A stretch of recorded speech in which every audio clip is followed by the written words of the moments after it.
Mirasee. I'm Mamoon Yusaf, and you're listening to Making It. I run a business called How Rich Coaches Think, and we help coaches develop the mindset of the wealthiest coaches in the world. So, my dad was a bit of a legend. He's in his 80s now, but he was a Pakistani man, literally from a village in Pakistan. And somehow he makes it over to the UK and does his education well, becomes a chartered accountant, and becomes quite successful, starts buying property, all of that stuff. And what this eventually impresses on me is, boy, you better not fail any of your exams.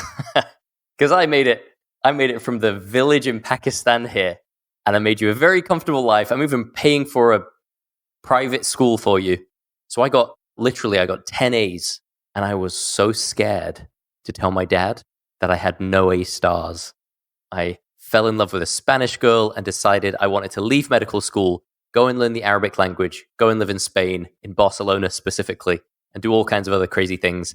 And then I was getting very stressed about this, that the way that I wanted to live versus the way that my parents and society had laid out for me were very, very different. But fortunately, I was very used to watching late night television, and I was watching Sky late at night one day, and I see none other than Tony Robbins. I see a Tony Robbins infomercial for Get the Edge, and I was like, oh wow, I can change my life in 7 days? I'm in. So I called the number and hired myself a Tony Robbins coach. And that was probably one of the best decisions I ever made, because in about 6 30-minute conversations, I completely changed the trajectory of my life. I went from fearing doing all of the things I wanted to do to having this big aha moment of like, hey, you can actually do anything you want. And we can figure out strategies later to deal with communication and make sure that, your family and everyone gets on board with it. But the first thing is to decide what you really want. And then I was like, well, I really don't want to do medicine. What do I ideally want to do? And then I started deciding, all right, well, I want to learn Arabic, because I was already kind of into personal growth and spirituality. And I'm a Muslim. And so all of the best books on Islamic spirituality, including the source text, the Quran, are in ancient Arabic. So I was like, well, I want to learn Arabic. Wow, what a revelation. So I decided to do a degree in Arabic. Towards the end of my degree, I was like, I want to take this coaching and personal transformation stuff really seriously. So I asked my coach, who was the Tony Robbins coach, I was like, where do you learn this stuff aside from Tony, right? He's like, well, and I was asking, should I take a coach training course? Should I do this or that? And he was like, dude, you got to learn NLP, neuro-linguistic programming. And I was like, all right. So I did an intensive course in neuro-linguistic programming and became an NLP coach. And then I completed my degree, and I was like, all right, I'm an NLP coach. And I figured out, while I was in Egypt, in fact, I had a friend who helped me put up a website. I was like, great, now I'm an NLP coach with a website. And I put my number on the website. I was like, cool. So I guess the phone's going to ring now or something. Eventually, through lots of internet searching, I found a guy on the internet talking about how if you master a certain process called free sessions that sell, you can actually make money as a coach. And I was like, oh my gosh, this is what I've been looking for all my life. And that's when, and I tried it out. And within about 30 days, I got 20 coaching clients. In 2012, after about 9 months of being separated, being divorced, completely beating myself up, trying to be present Eckhart Tolle style and failing miserably, and trying to force myself to process all of the things, I spoke with gurus and coaches and all kinds of people from all different parts of the world. But really, I was searching for inner peace, and I wasn't finding it the way I was approaching religion. I wasn't finding it the way I was approaching self-help and personal development. And eventually, I spoke with a coach, and we were having like a conversation, and the coach said, well, all this stuff that you're going through, it's all coming from thought in the moment, right? And I was like, yeah, of course I know that. And he goes, no. Everything you're experiencing, 100% of all of the guilt and the anger and the upset and the freedom you're hoping for and the happiness you experience and the excitement of being single in Barcelona, all of those feelings, 100% of them are coming from the power of thought in this moment. And when he said that, my mind completely quieted down. And I went quiet for a few minutes. And I was like, all right, I don't know what you're selling, but sign me up, because something really connected for me.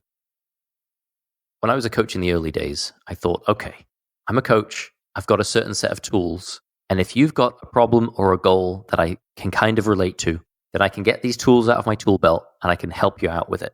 But if you've got a really big problem or a really big goal that I have no experience with, then I don't know. I can give you my tools, but I don't know how much they're going to help. So it's kind of like I was a coach, but I certainly didn't believe I could help anyone with anything, despite my training.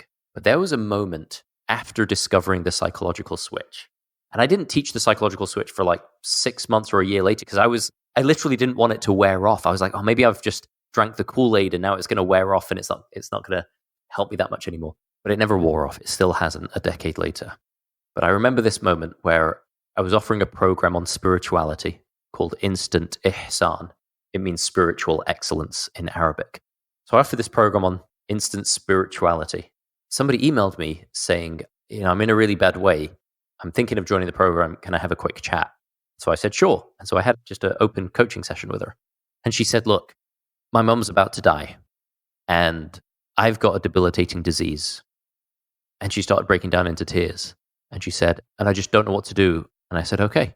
And I, helped her, did a little meditation process to help her calm down a little bit. And I said, all right, so what are you most concerned about? What's the actual problem?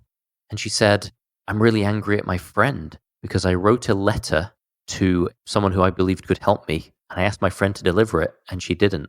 And I was like, that's your problem? Your mum's about to die and and you got a debilitating disease and you're a big problem with your friend. Like, I didn't say this, but that was my first thought, right? And then I realized something huge. Like at the end of that session, what happened was maybe 45 minutes later, she was completely blissed out. Not only completely blissed out, totally happy to join my program, but most importantly, I realized something shifted. I no longer felt like I needed a tool belt of all of these different coaching tools to help somebody, because instead, and I no longer believed that I could only help certain people who had issues similar to mine. I was like, oh, dude, I can help anyone with anything. The biggest lesson from my journey has been that making it is not the same as faking it. And you don't need to fake it till you make it. You don't need to pretend you've got your act together, pretend that you've, figured things out about, relationships or personal development or whatever. Like the whole thing of faking it till you make it, you don't need that when you've actually got it. And in my context, that means actually getting the psychological switch. For me, that was the biggest lesson, because at that point, I didn't have to be concerned about, my confidence level was 100%. And so making it was inevitable from that point. So the biggest lesson for me was that there was no insecurity, is just an illusion created from thought. And the insecurity that led to my divorce and that led to my searching and soul searching and that led to heartbreak and that led to difficulty, all of the needless psychological suffering I went through, all of that was just an illusion created by thought from the misconception that the outside world can cause feelings. When I transcended that, when I realized that's not true, everything started falling into place. That really is the biggest lesson for me. Making it means being able to genuinely spend the day doing what I love. And for me, that's writing, creating content, coaching, and sharing life-changing messages with people. And just knowing that this is so aligned with life and the soul of the universe. This is so wanted by the divine that I don't even need to think or worry about money, because it has showed up in an abundance far more than I used to dream of. So I would say at that point, that's what means I've made it. The fact that I can do what I love and the money takes care of itself. I'm Mamoon Yusaf, and you've been listening to Making It. You can find me at www.howrichcoachesthink.com. Making It is part of the Mirasee FM podcast network, which also includes such shows as Course Lab and Just Between Coaches. This episode of Making It was produced by Danny Bermant and Jeff Govertson. Cynthia Lamb is a supervising producer. Danny Inney is our executive producer. Post-production by Post Office Sound. So you catch the great episodes that are coming up on Making It, go ahead and follow us on Apple Podcasts, Spotify, or wherever you're listening right now. And if you like the show, please leave us a starred review. It's the best way to help us get these ideas to more people. Thank you, and we'll see you next time.